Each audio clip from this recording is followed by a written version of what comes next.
अंतर्राष्ट्रीय मजदूर दिवस पर सोमवार को Centre of Indian Trade Union CITU Jodhpur की ओर से कृषि उपज मंडी पल्लेदार मजदूर यूनियन सीटू और राजस्थान भवन निर्माण यूनियन सीटू फलौदी के मजदूरों ने मजदूर दिवस पर फलौदी में संगठन के सदस्य नगरपालिका चौराहे पर एकत्रित हुए, जहां से जुलूस के रूप में अम्बेडकर सर्किल होते हुए आदर्श नगर स्थित अम्बेडकर पार्क, जहां पर जुलूस का समापन हुआ और शहीद मजदूरों की शहादत को लेकर याद किया। इस दौरान गिरिराज व्यास ने सरकार से मजदूरी के घंटे निर्धारित करने और उनका वेतन बढ़ाने की मांग की। इस दौरान संगठन ने अधिकारों को प्राप्त करने के लिए मजदूरों को एकजुट होकर प्रयास करने के लिए प्रेरित किया। राजस्थान भवन निर्माण मजदूर यूनियन अध्यक्ष जयगोपाल मेघवाल ने कहा कि वर्षों से मजदूरों का शोषण होता रहा है। सरकार इस पर अंकुश लगाने की बजाय इसे बढ़ावा दे रही है। जिस भी पार्टी की सरकार सत्ता में आती है वह पूंजीपतियों को बढ़ावा देती है, जिसके चलते मजदूर आर्थिक रूप से कमजोर होता जा रहा है। दूसरी तरफ पूंजीपति और आर्थिक रूप से मजबूत होते जा रहे हैं। यदि ऐसा ही चलता रहा तो दोनों वर्ग के बीच बहुत बड़ा अंतर जाएगा। उन्होंने कहा कि सरकार को मजदूरी के घंटे निर्धारित करने चाहिए और वेतन में वृद्धि की जानी चाहिए।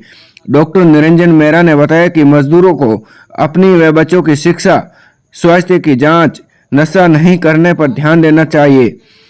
कामरेड किशन मेघवाल ने बताया कि 137 साल पहले 1886 में अमेरिका के शिकागो में 8 घंटे काम और हकों के लिए हुए संघर्ष और शहादतों के बारे में मेहनत कश मजदूरों के बारे में बताया गया। साथ ही मजदूर विरोधी लेबर कोड, निजीकरण, सिडकुल में मजदूरों का होता दमन, गैर कानूनी बंदी, छंटनी, ठेका प्रथा के खिलाफ आवाज बुलंद की थी।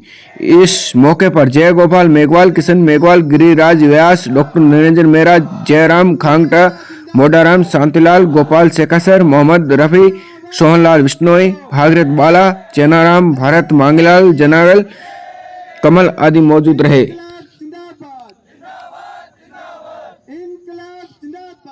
निकाल आया मजदूर वास्ते और मोटी लड़ाई अपने कृषि मंडी की जो अपनी हीनो थी जकर बार 5 साल संघर्ष करते करते हमें अपने कृषि मंडी रो रजिस्ट्रेशन बना दियो।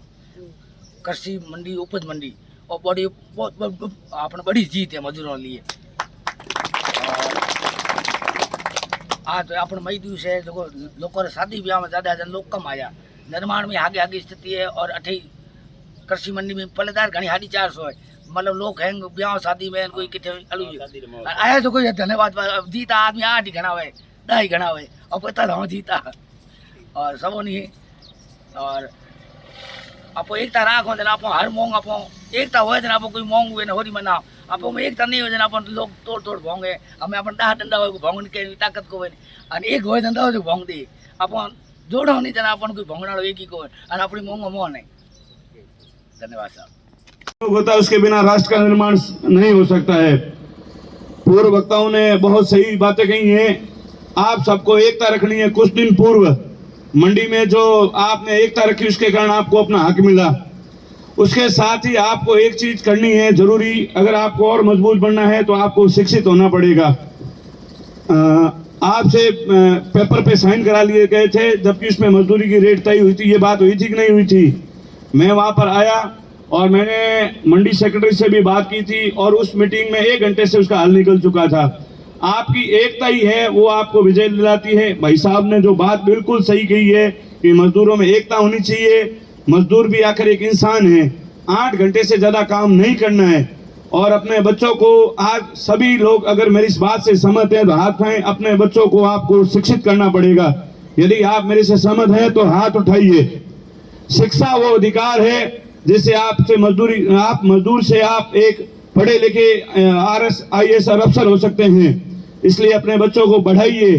पढ़ाई एक ऐसा अस्त्र है जिससे आपको ये मजदूरी का कार्य छोड़कर आप अफसर बना सकते हैं। जय हिंद, जय भारत। ये सम्राट का नाम होता है, उस राजा ने बनाया, ये बनाया। इस संसद किसने बनाई? आज ये होता है फैक्ट्री के साथ ऊंची फैक्ट्रीज है। देश को किसने बनाया?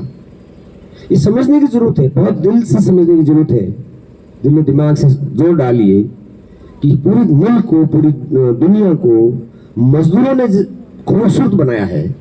यदि मजदूरों के योगदान को अलग कर दिया जाए तो दुनिया धराशायी हो जाएगी। मैं दावा मेरा यदि मजदूर के योगदान को अलग कर दे, पर्दा कर दे, उसके खून और पसीने की उसका जो योगदान है उसको अलग कर दे, तो दुनिया धराशायी हो जाएगी, ताश के पत्तों को तो ढह जाएगी, कुछ नहीं बचेगा। ये पूंजी जो आपको दिख रही है सानो शौकत, उसके पीछे अनगिनत मजदूर भाइयों का अपना बलिदान है, मजदूर साथियों का अपना खून पसीना उस नींव के अंदर है, और ये समझना पड़ेगा, समझना पड़ेगा, समझना पड़ेगा। और शहीद हुए, मैं उन सभी शहीदों को सलाम करता हूँ, नमन करता हूँ। मुझे बहुत बड़ी खुशी है कि आप लोगों ने मुझे आमंत्रित किया। मैं आज किशन जी से कह रहा था, ठीक है मैं थोड़ा पढ़ा लिखा मजदूर हूँ, पर हूँ मजदूरी, तो मैं अपने भाइयों के बीच आकर अपने आप को खुश नसीब समझता हूँ कि मैं आप लोगों के बीच आया हूँ। यहाँ पर जितने भी लोग हैं, स्वयंभू चाहे अपने आप को पूंजीपति समझे, जैसा कि किशन जी कह रहे थे, किंतु मेरी सोच में 90 से ऊपर प्रतिशत लोग मजदूर की श्रेणी में आते हैं। ये बात अलग है कि मैंने पहले ही बोला था, अपने मन के लड्डू फीके क्यों बोरी भर के शक्कर डालो। कोई भी अपने आप को मजदूर मानना नहीं चाहता। बाकी सच ये है कि लगभग 90% लोग मजदूर की श्रेणी में आते हैं। मैं आज इस मौके पर जितने भी युवा साथी, जितने मेरे भाई मजदूर साथी हैं, उनसे एक निवेदन करना चाहूँगा। संघर्ष हुआ, जो भी हुआ, संगठन है, सब अच्छी बात है। अब मैं मेरी तरफ से 2 बातें करना चाहूँगा कि आप लोग दिन रात मेहनत करते हैं, आपने अपने परिवार की सुरक्षा के लिए क्या किया?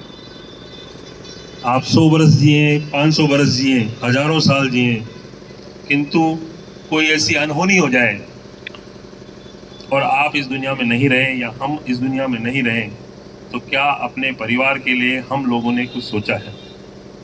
तो मैं जो मजदूर यूनियन के यहाँ के पदाधिकारी हैं, अध्यक्ष जी हैं, उनसे निवेदन करूँगा कि एक दिन एक कार्यशाला का आयोजन करें कि हमारे बाद हमारे परिवार का क्या। हम लोग अकेले ऐसे बंदे हैं जो अपने परिवार को चलाते हैं, जो उस परिवार की रीढ़ की हड्डी हैं। कभी ये रीढ़ की हड्डी टूट जाएगी तो मेरे परिवार का क्या होगा? कभी आपने सोचा है तो बहुत अच्छी बात, नहीं सोचा है तो हम लोग आज आप सोचें, फिर कभी एक दिन मुलाकात करें, अपन बैठकर चर्चा करें कि अपने परिवार का हम लोग क्या करें। हम लोग जो काम करते हैं, ऐसे कहना नहीं चाहिए, पर कहावत है कि गधे की तरह काम करते हैं, तो हमारे स्वास्थ्य का क्या? माफ़ी चाहूँगा इस शब्द का इस्तेमाल किया है, लेकिन एक कहावत इस तरह की, हम जिस तरह से काम हमारे ऊपर बोझ लादा जाता है, हम 20 घंटे काम करते हैं, हम 15 घंटे काम करते हैं, हमें बुखार आता है तो भी हम काम करते हैं। मजबूरी है कि हमें हमारे परिवार को चलाना होता है। तो आपके स्वास्थ्य का क्या? अभी आप जवान हैं, शरीर बलिष्ठ है, ये समय बदलेगा जब ऐसा समय आ गया कि आप लोग, परमपिता परमात्मा नहीं चाहे, आप लोग अस्वस्थ हों, कभी बीमार हो गए, तो आपके इलाज का क्या? उस बीमारी के दौरान आपके परिवार का क्या और आपका क्या? कई बार ऐसी बातें आती है कि मंडी में कोई मजदूर था, कोई दुर्घटना हो गई, उसके पास कोई बीमा नहीं, कोई कुछ नहीं, पीछे परिवार बिल्कुल ध्वस्त। तो मैं 2 बातें करूँगा, आपके बाद आपके परिवार का क्या और आपके स्वास्थ्य का क्या। आप लोग स्वस्थ रहें, ऐसी मैं परमपिता परमात्मा से प्रार्थना करूँगा। किंतु अस्वस्थ होना एक स्वाभाविक प्रक्रिया है। मुझे भी बुखार आ सकता है, आपको भी आ सकता है, किसी को भी आ सकता है। अगर आप अस्वस्थ हुए तो आपकी आर्थिक स्थिति डगमगा जाएगी। तो उसके लिए हमने क्या तैयारी की? तो हमें इन 2 चीज़ों की तैयारी करनी है। तीसरी चीज़ है, जैसे बच्चे बैठे हैं, मैं भी एक पढ़ा लिखा मजदूर हूँ, आप भी मजदूर हैं, लेकिन क्या आप अपने बच्चों को एक पढ़ा लिखा मजदूर बनाना नहीं चाहेंगे? हर पिता ये चाहता है कि मेरा बच्चा एक पढ़ा लिखा मजदूर बने, शिक्षक बने, पटवारी बने, चिकित्सक बने, कलेक्टर बने। तो अपने बच्चों की शिक्षा का क्या?